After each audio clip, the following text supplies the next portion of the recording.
মতলব উত্তরে জমে উঠেছে কোরবানির পশুর হাট। আসন্ন পবিত্র ঈদুল আজহাকে সামনে রেখে জমে উঠেছে চাঁদপুরের মতলব উত্তরের কোরবানির পশুর হাট। আর মাত্র কয়েকদিন পরেই মুসলিম সম্প্রদায়ের অন্যতম বৃহৎ ধর্মীয় উৎসব পবিত্র ঈদুল আজহা।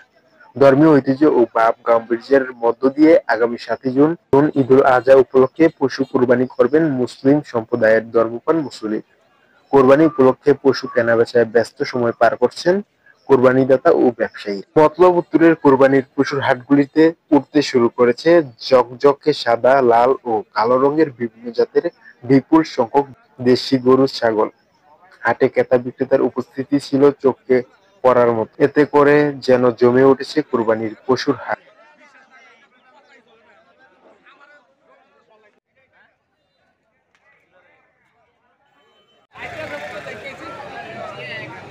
এটা কি বিক্রি হয়েছে ভাই?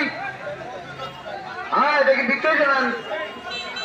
ভলেন্টিয়ার ভাই, আপনাদেরকে কি বলছি, আপনারা আপনাদের দায়িত্ব নিজে দায়িত্ব পালন করুন। কি বলছি,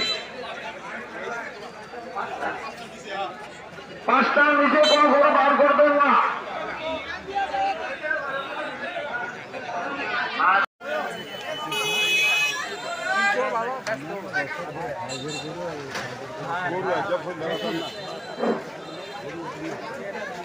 সম্মানিত ক্রেতা এবং বিক্রেতা ভাইদেরকে দৃষ্টি আকর্ষণ করে বলছি, ঐতিহ্যবাহী গজরা গরু ছাগলের হাট আগামী বৃহস্পতি এবং শুক্রবার চলবে।